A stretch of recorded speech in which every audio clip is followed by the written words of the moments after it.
penentuan untuk kebutuhan protein itu lebih tinggi itu juga harus disesuaikan sama jenis penyakitnya. Protein juga bisa jadi energi juga, tapi utamanya bukan ke energi. Utamanya dia adalah untuk perbaikan sel, perbaikan jaringan. 30 tuh mungkin di kisaran 2.200-an, gitu, sampai 2.500-an. Kalau di izin BPOM lebih ketat, udah ketat banget. Jadi untuk ngeklaim rendah gula tuh ada kategorinya. Sebenarnya kalau dari ahli gizi benar nggak sih yang mahal itu pasti sehat? Halo sahabat BCA Live, apa kabarnya hari ini? Semoga tetap sehat dan semangat pastinya ya. Masih bersama saya Lely Peki di acara Obrolan Asik, obrolan literasi asuransi kekinian dari BCA Live. Hari ini kita akan bahas topik yang sangat dekat dan pastinya setiap hari kita lakukan nih, yaitu makan, sahabat-sahabat semua. Makanan sehat tapi ya pasti akan kita bahas hari ini. Tapi terkadang dalam kehidupan kita sehari-hari kita seringnya mau cepet, satset gitu loh. Karena waktu kita kan sudah terbuang banyak ya untuk beraktivitas dan bekerja. Di episode kali ini kita akan bahas topik yang dekat banget dengan kehidupan kita sehari-hari, yaitu mengenai makanan instan, junk food, dan gaya hidup serba cepat. Pasti enak tapi kelihatannya hemat waktu tapi nggak sehat nih sahabat-sahabat semua. Sahabat BCA Live, seberapa sering kamu makan mie instan setiap minggunya? Fast food juga, minum-minuman manis juga. Enak sih, praktis juga. Tapi kadang kita harus sadar bahwa makan ini sehat nggak sih? Nah, kebetulan hari ini saya lagi akan main-main nih sahabat ke rumah seorang dietitian. Mungkin sahabat-sahabat taunya ahli gizi ya. Saya akan ngobrol dengan Mas Wira. Sudah main nih saya hari ini ke rumahnya. Kita akan ngobrol mengenai gaya hidup sehat, gizi, sampai juga dengan dampaknya ke kesehatan dan keuangan kita. Sahabat BCA Live, yuk kita masuk ke rumahnya Mas Wira yuk. Halo Ibu Lely. Halo. Thank you banget Bu Lely. Thank you. Udah datang ke rumah saya. Udah boleh berkunjung, seneng banget hari ini boleh berkunjung ke rumahnya. Tadi gimana perjalanannya? Lumayan, saya dari Jaksel soalnya kan, jauh ke sini. Tapi saya juga berterima kasih nih karena Mas Wira mau meluangkan waktu dan menerima saya. Kita akan ngobrol-ngobrol, saya korek-korek nih mengenai makanan sehat, nutrisi, makanan gak sehat juga pastinya ya, dan impact-nya ke badan kita dan kesehatan kita di masa depan. Oke, tapi mungkin biar lebih santai kita ngobrol dalam aja kali ya. Yuk. Oke, masuk dulu Bu. Silakan.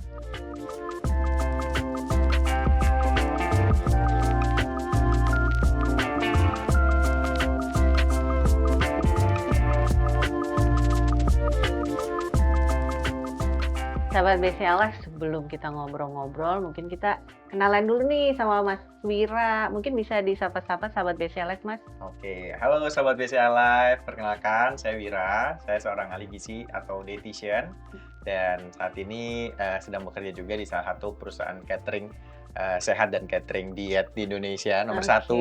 Oke. Ya, mungkin itu sih perkenalan singkat saya ya. Mas Wira, kalau saya boleh tahu nih, kenapa sih memilih bidang dietitian ini? Kalau memilih bidang dietitian, at least di gizi gitu ya. Kenapa gizi? Karena tuh gizi itu dasar dari semua hal. Jadi kita ngomongin masalah hidup aja, kita butuh gizi. Hidup aja. Terus kalau mau hidup sehat, kita butuh gizi. Iya. Orang sakit butuh gizi. Apalagi orang sakit. Betul. Ya. Bahkan olahraga aja butuh gizi. Karena kan ada istilah tuh, you are what you eat. Nah, jadi itu yang bikin aku tertarik sama ada lagi ini. Kan kebutuhan primer orang itu kan sandang, pangan, papan. Nah, nomor 2 adalah pangan tadi. Kita makan tiap hari ya? Betul, nah itu sehari kebutuhan ada dasar yang 3 kita. kali, ada yang lebih dari 3 kali. Nah, peran ahli gizi itu ada di situ. Penting banget. Jadi kayak luas aja tuh, peran kita tuh bisa kemana-mana kayak gitu. Keren banget. Tapi buat sahabat-sahabat BCA Live, Mas Wira ini sebenarnya punya akun ya, dia kerap melakukan literasi. Mungkin boleh di-sharing ke sahabat BCA Live, ini akunnya apa sih Mas? Oke, untuk akun sosmed saya ya, sebagai konten kreator, kebetulan di akun wira.adikara. Nah, itu ada di TikTok sama ada di Instagram juga. Mungkin bisa dicek-cek sahabat BCA Live-nya.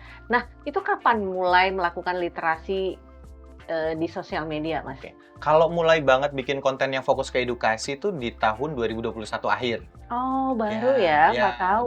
2021, kemudian mulai aktif banget tuh mulai ngedukasi dan sebagainya di 2022 awal tuh. Karena waktu itu saya udah mulai kerja di Dinas Kesehatan, terus saya ya kayak ngonten ini kerjaan saya sekaligus ngedukasi masyarakat juga di sana. Terus apa yang saya lakukan di kerjaan juga saya edukasikan juga di masyarakat di sosial media gitu, Oke, netizen gitu. buat sahabat BCLF, jadi Mas Wira ini dulu S1-nya ngambilnya ahli S1-nya gizi. S1-nya gizi, lalu kemudian Ambil ambil pendidikan profesi lagi, pendidikan profesi profesi lagi, dietitian. dietitian. Betul. Nah, itu keren banget dan mungkin sahabat BCLF banyak yang belum aware mengenai pendidikan dan bidang ini ya. Nah, nanti kita boleh kulik-kulik lagi, tapi sebelumnya kita tanya-tanya dulu nih. Mungkin sahabat BCLF akan bertanya, kenapa sih kita bahas mengenai makanan, terus kita panggil ahli gizi? Karena dari kami BCLF kita melihat bahwa banyak orang tuh belum sadar bahwa kebiasaan sehari-hari kita, terutama soal makanan, itu ada impact-nya ke kesehatan. Makanan kalau misalnya orang mikir ya, saya makannya biasa aja sih, kayak orang-orang lain, tapi kenapa ya kok badan saya, kolesterol saya tinggi, asam urat saya tinggi. Nah, sekarang ini kita coba kolek-kolek tuh ilmunya dari Mas Wira nih. Mas Wira, sebenarnya kalau dari sudut pandangnya ahli gizi nih Mas Wira, sebenarnya kan sederhana ya, makan gitu ya. Tiap hari kita lakukan, di mana aja kita bisa makan. Terus apa sih yang biasanya masyarakat mulai lakukan untuk memperbaiki pola makannya itu di tengah sekarang kan ya gaya hidupnya cepet banget ya, kerjaan kantor, kadang makan sambil meeting, makan sambil kerja, makan di jalan. Kalau Mas Wira itu mungkin bisa dijawab mengenai tadi tuh pertanyaan saya. Oke, jadi kalau ngatur pola makan di zaman sekarang ya, zaman semua era serba Satset, cepat satset, gitu ya, serba cepat, mau kemana-mana gampang, mau dapetin apa aja gampang. Sebenarnya balik lagi ke pemahaman dulu. Jadi kita harus ngerti dulu nih, apa sih sebenarnya gizi itu. Oke. Gitu, dan semua orang harusnya tahu itu. Jadi kalau belum tahu, ayo belajar. Gitu ya. Jadi apa itu panggil gizi? pakarnya nih. Iya, betul. Makanya ada ahli gizi. Tugasnya untuk mengedukasi masyarakat juga. Jadi kita harus tahu dulu nih gizi. Kemudian kita harus tahu kalau kita tuh makan tuh tidak cuma sekedar kenyang. Gitu. Jadi jangan makan tuh sekedar kenyang aja. Jadi makan itu jangan cuma untuk ngisi lambung. Betul. Kayak lapar. Iya, jangan cuma kayak lapar terus dimakanin selesai, enggak gitu. Jadi makan tuh juga ada banyak manfaatnya juga, ada impact-nya. Tadi kita Jadi di kita awal udah harus di-mention. tahu intake yang kita masukkan ke dalam badan kita ini bagus atau enggak. Betul. Gitu ya. Terus kita juga harus tahu kalau misalnya kita tuh dari tadi ya, misalnya udah tahu gizi, berarti kan kita harus tahu juga kebutuhan kita, kebutuhan gizinya. Nah, kebutuhan gizi itu kan ada kebutuhan zat gizi makro, ada mikro. Oke. Nah, kalau makro itu kayak misalnya protein, lemak, karbohidrat. Oke, Nah, kalau saya boleh tarik tadi, kebutuhan gizi manusia lah, orang normal sehari itu berapa, Mas? Sebenarnya kebutuhan gizi itu beda orang tuh beda-beda. Gitu. Jadi tiap orang tuh punya kebutuhan masing-masing. Dipengaruhi dari aktivitas fisiknya, karena kan nggak apa ya, semua orang tuh nggak semuanya tuh aktivitasnya sama. Ada yang mungkin tadi misalnya orang kantoran, ada juga nih orang-orang yang kegiatannya para kuli misalnya, tukang bangunan, kayak itu kan dia berat. Ya? Jadi otomatis kebutuhannya akan lebih berat. Aktivitasnya, jadi, faktor stresnya juga. Jadi kalori intake-nya juga harus balance. Terus jenis kelamin juga beda. Jadi laki-laki beda juga. Tapi kalau kayak misalnya standar saya perempuan gitu, standar berapa kalori yang saya butuh? Juga nggak bisa nggak bisa dipukul rata banget gitu juga, karena nanti ada usia juga beda, berat badan, tinggi badan juga beda, makanya personalis banget. Saya usia 30 deh. Mungkin kalau misalnya kita lihat di AKG. Nah, jadi Indonesia tuh punya namanya AKG, angka kecukupan gizi. AKG. Jadi nanti sahabat BCLF cari tahu mengenai AKG ya, angka itu rata-rata kebutuhan gizinya. Rata-rata kebutuhan gizi misalnya let's say umur 30. Ya, usia 30 tuh mungkin di kisaran 2.200-an gitu, sampai 2.500-an. Kalori per hari. Itu untuk yang umum ya, kita ambil general. Ya, itu yang general umum. Enggak, kalau misalnya dia beda atlet, pekerjaannya yang lebih butuh tenaga itu ya, atau misalnya yang lebih butuh kalori itu akan kita nggak ngomongin itu ya, kita dan itu untuk orang sehat juga. Beda lagi kalau orang sakit, 2.200 sampai 2.500, bahkan ada juga yang anggapnya 2.000 sampai 2.500 satu hari. Berarti kalau kita bagi, kita makan 3 kali. Makan 3 kali, 700-an ya. Misalnya 1 kali makan 600-700 lah gitu ya. Berarti 6 kali 3 di 1.800 misalnya. Nah, berarti 200-nya masih ada sisa nih. Nah, 200 untuk sampai 2.000 ya. Kalau misalnya di 2.200 berarti kurang 400. Nah, 400-nya kita bisa buat cemilan. Oh, Gitu, makanya gitu nggak sahabat apa-apa BCA loh. Kalau kan yang ngitungnya. ada, mungkin sahabat BCA ada yang kayak takut nyemil gitu ya. Heeh. Sebenarnya nggak apa-apa. Nggak usah takut ngemil, Betul. asal tadi ingat bahwa kebutuhan sehari-hari kita itu 2.200. Itu kan berarti untuk kita jalan, bernafas, tidur, Betul. karena itu juga butuh kalori kan. Betul. Jadi kalau misalnya kita sekali makan 600 tuh nasi, Kalau kalau 600 tuh standar berarti 600 tuh 600 tuh ada nasi, kemudian ada lauknya. Lauknya tuh nabati sama hewani. Mhm. Nabati tuh kayak tahu, tempe, mhm, kacang-kacangan lah kayak gitu. Kemudian kalau hewani tuh kayak misalnya ada telur kayak atau ada oke, ikan-ikan kayak protein gitu, ya. protein hewani lah Mhm, gitu. mhm, Kemudian ada sayurannya, terus seratnya, ada buah-buahannya, serat lagi dan oke, vitamin ya. vitamin mineralnya. Terus dah itu dari komposisi itu dengan porsi yang mungkin kalau misalnya porsi untuk 600 nasinya kurang lebih di 150-an gram. 150 gram tuh banyak loh Mas. Eh tergantung sih. Jadi Porsi perempuan sebenarnya sih itu banyak ya. perempuan kalau bagi saya juga banyak karena kayak sekali makan rata-rata di 100 gram. Kalau Gitu. saya sekitar 80, Oke. 60-80 ya. Jadi untuk 600 itu cukup tinggi juga memang. Iya. Nah, tapi ya orang Indonesia rata-rata segitu. Inilah porsi warteg. Oh, Nah, porsi warteg. Nah, Itu mungkin kalau 600. ya porsi warteg atau rumah makan sederhana itu kurang lebih dari 600. oke. Nah, kalau kita bicara soal gizi dalam kondisi sehari-hari dan kebutuhan kita ya, antara karbohidrat, protein tadi ya, lemak, sering banget kan kita tuh nggak aware tadi ya kalau misalnya makan ya, kalau kayak saya misalnya di kantor kan suka makan di sekitaran kantor ya, nasi ayam gitu ya, paling standar nasi ayam goreng. Sayurnya tuh kadang cuman ya kita ketahui lah, kadang timun 2 potong. Itu Oke. sebenarnya oke nggak Mas? Oke, kalau dibilang oke sih seperti dia kalau misalnya dari sebelumnya yang jelek banget, misalnya Mhm. nggak pernah makan sayur sama sekali, itu sudah cukup lebih baik. Tapi Ya, kan 2 potong serat gitu tetap ya. kita apresiasi dulu. Oke. Ya, gitu. Jadi kita ahli gizi itu pasti gitu, ngapresiasi dulu apa yang udah dilakukan. Tapi kalau misalnya dibilang cukup apa enggak, nah itu belum cukup. Nah, kalau kita ngomong cukup atau enggak, berarti tadi kan ada kebutuhan protein kita ya, ada kebutuhan karbohidrat, protein, dan serat. Betul. Nah, kalau boleh tadi kalau kita karbohidrat, tadi kita udah bahas nasinya ya.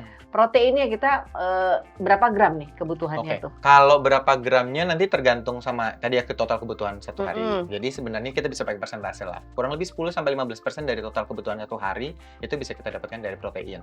Gitu. Jadi misalnya kalorinya tadi anggap 2000 lah biar bulat hitungannya ya. Mhm. Berarti 10% dari 2000 itu untuk protein. Jadi kurang lebih 200-an ya.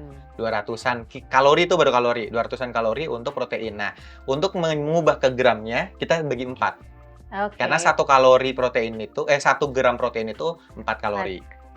Oke. Gitu. Jadi kita Berarti bagi aja kalau 200 bagi 4, jadi 50. Berarti sekali makan. Berarti kalau misalnya 50 kebutuhannya gram. 2000 sekali makan, bukan sekali makan tapi satu hari. Satu Satu hari hari? kurang lebih 50 gram. 50 gram protein. Jadi bukan. Saya kalau makan steak biasanya 200 gram. Nah, tapi kan dari 200 gram steak itu tidak semuanya 200-nya protein. Oh gitu. Iya, kayak telur misalnya nih. Telur salah 60 dong gram. saya. Ya. Kalau saya makan, kan kita biasa tuh ya kalau di Eh. restoran beli steak ini 150, kalau yang small 200 kan sama 300 biasanya kan ada Ya. pilihannya kan. Oke. Berarti itu 200 tuh Beda. oh Jadi bukan proteinnya. bukan protein. Anggap aja misalnya kayak Salah, ini ilmu nih sahabat ya, BCA telur Live misalnya kita telur nih, telur yang Oke. paling mudah ditemukan ya. Telur misalnya 1 butir di telur. 60 gram, satu butir telur 60 60 gram. Itu proteinnya hanya kurang lebih 6-7 gram. Oh gitu. Iya, Oh, Gitu. jadi bukan semua. bukan 60 gram telur berarti itu 60 gram 60 gram protein. protein. Bukan. Jadi kalau misalnya daging ayam, Nah, kalau daging ayam misalnya per 100 gram matang itu dada, bagian dada aja Dada. ya, boneless dada. Ah, ah. Itu kurang lebih di 32 gram. oh kalau dada itu lebih besar Ya. persentasenya. Nah, Oh karena per ada 100 gram juga itu ya kan. per 100. Oh karena ada lemaknya, ada airnya gitu Enggak juga sih, ya? karena Enggak. memang kandungan proteinnya dia lebih unggul, lebih banyak. Jadi kan kalau anggapnya telur itu kan belum jadi daging. Oke. Nah, jadi makanya proteinnya nggak sebanyak yang ada di ayam matang. Oke, tadi. saya mau kulik lagi masalah telur. Telur itu kan ada kuningnya, ada putihnya. Iya. Kalau kita baca-baca literasi sekarang kan orang, oh saya nggak mau makan kuningnya, saya mau makan putihnya aja. Itu benar nggak sih? Tergantung kondisi seseorang. Mm-mm. Ya, kalau misalnya dia ada penyakit bagian jantung gitu ya, Mm-mm. ada penyakit masalah jantung, mungkin memang kita perlu membatasi si asupan kuning Kuning telurnya. telur. Tapi kalau misalnya kita sehat-sehat aja, fine-fine aja Ya, dan itu kita bagus ini loh. makan, kan Bagus. banyak tuh sekarang dia putih telur aja kuningnya apa-apa. dibuang gitu. Nggak apa-apa, konsumsi bagus. Vitamin A-nya juga ada kan di kuning telur itu. Kuning telur itu gitu. bagus sebenarnya, jadi nggak usah takut ya. Nggak usah takut. Jadi jangan udah makan putihnya aja terus kuningnya kasihan dong. Ini malah dibuang malah Tapi buang proteinnya antara di kuning dan di putih? tetap banyakan yang di putih memang Oke. gitu. Tetapi kan akhirnya kalau misalnya kita yang di kuning dibuang, akhirnya yang tadi 660 gram aja cuma 6 atau 7 gram aja ya. Kalau kita Kurang kuningnya lagi buang ya? kurang lagi dong. Oke, Kayak jadi gitu. intake-nya nggak dapet tadi ya. Ah, Berarti sahabat BCL nih ilmu banget nih. Tadi kalau menurut Mas Wira, satu hari kita ya orang normal tadi kebutuhannya kalau dihitung dengan 2000 tadi 10%, 200 terus 4 sekitar jadi 50 gram. 50 gram. Nanti kita cari tahu lagi nih 50 gram kira-kira gimana supaya kita bisa dapat gitu ya. Ya, sama ini. Tadi kebutuhan protein itu juga dipengaruhi sama kita aktif olahraga nggak. Gitu. Kalau aktif olahraga kita bisa lebih tinggi lagi. Kebutuhan Bisa proteinnya. sampai 15 sampai 20% itu juga bisa. Oh, Kalau gitu. orang-orang yang suka Karena olahraga protein itu fitness buat gitu. apa, Mas? Karena Buat protein tenaga kan ya? tugasnya itu untuk Bukan. perbaikan sel. Bukan kalau yang buat Oke. tenaga itu kan dari Karbohidrat. karbo, Gula karbo itu ya? utama. Heeh. Protein juga bisa jadi energi juga, tapi utamanya bukan ke energi. Utamanya dia adalah untuk perbaikan sel, perbaikan jaringan, kayak gitu. Oh, Jadi orang-orang olahraga itu kan sering banget ototnya tuh dipecah-pecah tuh. Nah, iya. makanya tuh mereka butuh untuk cepat recovery Recovery. dari protein. Oh, makanya kalau misalnya olahragawan itu dia harus makan high protein. Betul. Terus orang-orang yang sakit Habis juga perlu proteinnya sakit, tinggi. protein. Oh, makanya kalau di rumah sakit tuh biasanya proteinnya Double. triple. Bahkan triple sama yang saya kemarin nabati. habis sakit. Nah, itu makanan proteinnya itu ada 3. Tuh.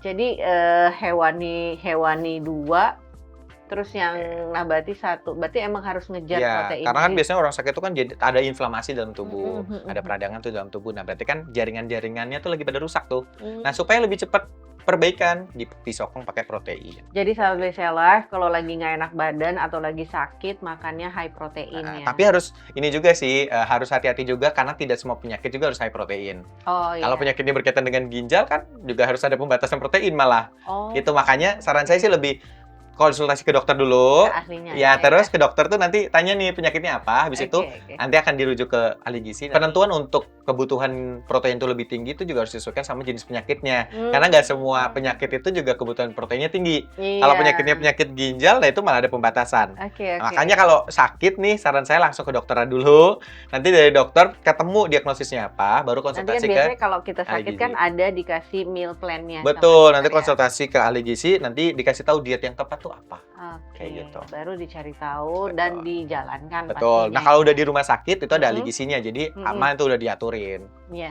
Berarti kalau gitu kalau kita sakit ya makan aja yang dari rumah sakit ya, karena itu Betul. memang sudah dihitung benar-benar sesuai Betul. penyakit dan kebutuhannya ya. Bahkan tidak dianjurkan untuk makan dari luar. Kalau di rumah sakit tuh kita malah senang nih kalau ahli gizi ngelihat pasiennya tuh nggak makan dari luar, makan semua yang ada di Iya rumah sakit. sih. Tapi kan memang kalau namanya orang sakit nafsu makannya Iya, menurun betul. ya.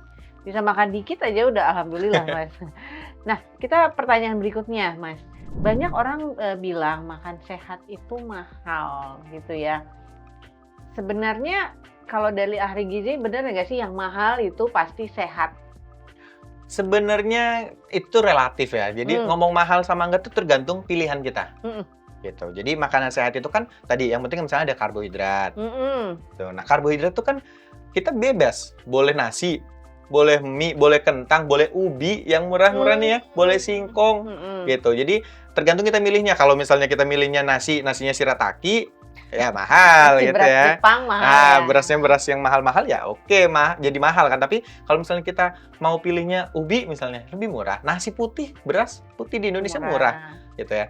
Terus misalnya dari protein. Protein itu kan ada ikan. Nah, dari ikan aja deh. Misalnya contoh ikan. Ikan kan orang mau dapat protein dari ikan tuh kan nggak harus ikan salmon.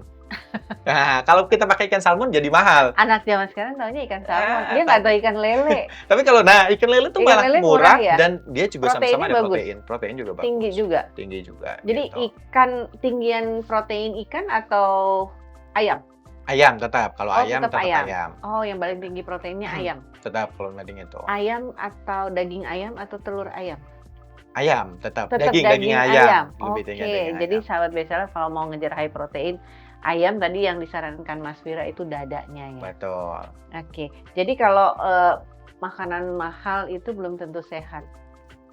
Ya belum Ya tentu. tadi jangan ngejar, oh ini kan udah mahal, udah pasti sehat. Belum tentu tentu, belum juga. tentu. Jadi yang penting kita pinter-pinter ngitung. Betul. Tapi Mas, saya kadang saya pernah baca di suatu buku atau di online itu, katanya kita harus melihat di piring kita ini porsinya. Mhm, Itu benar nggak sih? Misalnya di piring kita porsinya tuh ada misalnya 25% harus serat. mhm. Nah, kok mungkin bisa dijelaskan Oke. nih sama ahlinya Iya. nih. Jadi kalau dulu kita tuh Piring. tahu pedoman gizi itu zaman dulu kan 4 cm sempurna. Iya dulu, tapi kan Dulu banget. kayaknya nggak Sekarang udah kepake nggak sekarang kepake. ya. Sekarang udah diubah jadi pedoman gizi seimbang. Mm-mm. Terus untuk visualnya itu ada yang namanya isi piringku. Ya, isi piringku tuh. Nah, isi piringku itu dalam satu piring itu kita bagi jadi 2 bagian dulu nih ya. Setengah dulu. Setengah paruh. Separuhnya itu untuk sayuran dan buah-buahan.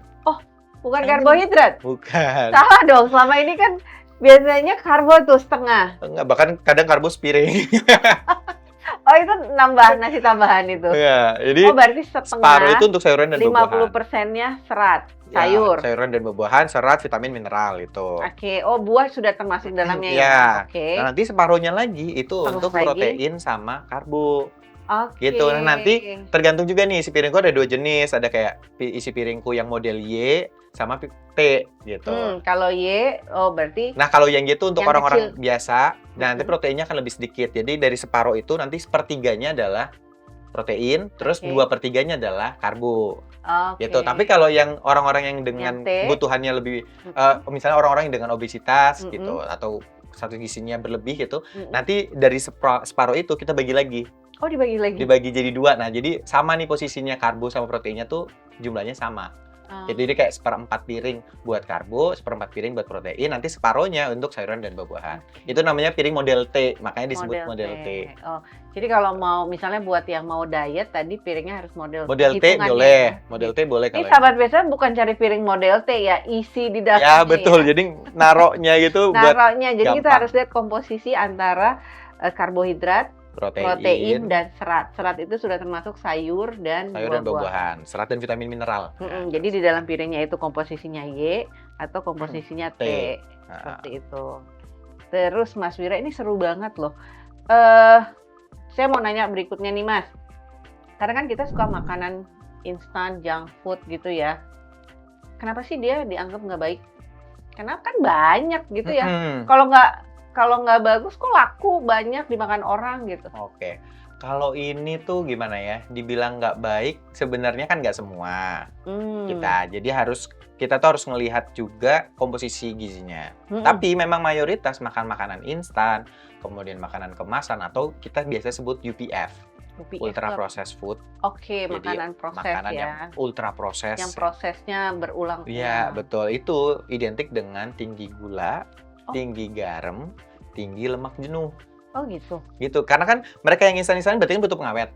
Hmm. Nah, pengawetnya biasanya kalau nggak gula ya garam. Oh, Paling banyak tuh garam tuh. Garam ya. Nah, kita pasti. bisa lihat tuh di komposisi. Kalau misalnya komposisinya ada natrium benzoat. Nah, Garam jelas tuh itu. natrium. Atau kadang diselimurkan. Nah, apa bahasa selimurkan Tutup-tutupi. bukan ditutupi, kayak diganti gitu namanya pakai nama lain, istilah lain adalah sodium. Sodium kan benzoat. udah tahu kita, Gitu. sodium pasti Jadi kadang- garam. Jadi nggak kadang orang-orang tuh ngertinya natrium, garam itu natrium gitu. Ada Oh, sebagian orang yang sodium. ngertinya garam itu adalah sodium. Nah, gitu. Oke. Jadi akhirnya sodium dan natrium itu sama. garam. Iya, gitu sama-sama natrium. Kalau sama gula sodium. kan Glukosa, glukosa. terus misalnya ada di komposisi itu ada maltodextrin kayak gitu-gitulah. malto, dia Nah, sukrosa. Sukrosa. Tapi kan kadang kalau kita baca iklan rendah gula. Nah, kalau mereka ada di kemasan itu udah klaim rendah gula, teman-teman cek dulu apakah dia izin BPOM apa enggak. Kalau dia izin BPOM lebih ketat, udah ketat banget. Jadi untuk ngeklaim rendah gula itu ada kategorinya. Kalau rendah gula itu berarti apa tuh yang harus mereka penuhi dalam Jadi komposisi? dipenuhi ada angka khusus gitu. Jadi ada angka khusus dari Mhm. BPOM punya persyaratan. Kamu boleh loh ngeklaim rendah gula asalkan kurang dari segini. Oh. Kalau makanan kurang segini, minuman kurang segini itu ada tuh. Teman-teman bisa cek di per BPOM masalah klaim kesehatan tuh ada di situ. Oh, jadi semua. ada aturannya. Rendah gula, rendah natrium, terus low fat, rendah lemak itu Hmm. tuh semua ada aturannya di situ. Jadi kita harus literasi kita harus Betul. ditingkatkan ya. Nah, makanya ada peran kita tuh para konten kreator sebenarnya kan menerjemahkan Mulia loh, Ya. mulia loh. menerjemahkan kebijakan-kebijakan yang mungkin dibaca orang tuh pusing banget ya. Iya. Nah, kita terjemahkan jadi postingan di sosial media yang biar orang-orang tuh lebih ngerti. Oh, ternyata kayak gini nih. Tapi tadi saya balik lagi, kita belum membahas dengan detail ya. Fast food yang sehat itu yang kayak apa, Mas? Fast food yang sehat, sebenarnya fast food itu kan berarti kan makanan cepat ya. Iya. Makanan cepat kan bisa real food, jadi nggak semuanya instan harus kemasan. Makan cepat tuh kayak misalnya kita beli salad. Zaman sekarang tuh banyak ruko-ruko salad, ya kan? Outlet-outlet salad, jualan salad gitu. Nah itu bisa tuh. Gitu Buah ya. potong. Ya, Jadi kan itu ya. namanya makanan cepat, berarti kan kita beli langsung makan. Oke. Itu namanya makan cepat gitu. Jadi Jangan makanan cepat yang sekarang asin, pedas. Ya, Kalau nggak misalnya. asin banget, pedes banget, Betul. asem banget. Nah, yang goreng-gorengan kayak Tapi gitu-gitu. sekarang nah. itu yang enak banget menurut orang-orang ya. Nah tadi makanya makanan itu kan nggak semua tuh serba ngurusin masalah perut doang, lapar mata, lapar perut terus selesai. Nggak, makanan itu kan ngaruh juga ke kesehatan kita. Jadi ingat ya, jangan cuma Betul. di sini doang Iya, enaknya. jangan di cuma sini. di lidah dan di perut doang, tapi di seluruh tubuh kita akan merasakan makanan itu, cuman dengan versi yang berbeda. Memang kalau kita konsumsi yang instan-instan tadi, gitu ya, kalau yang kita nggak tepat milihnya, itu ada resiko penyakit tertentu. Iya, Gitu, iya, Bu. iya. Nah, tapi kayaknya kita bakal bahas masalah penyakit, tapi kayaknya di dalamnya ya sambil minum ya. Ya, udah mulai haus Oke. nih. Iya, kita boleh pindah ke Oke, dalamnya. oke. Ayo.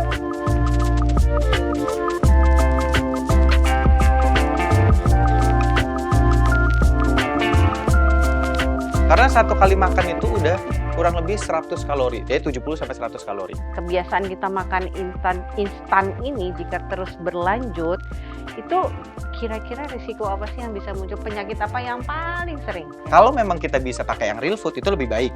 Ya. Tetapi kalau memang posisinya tidak bisa.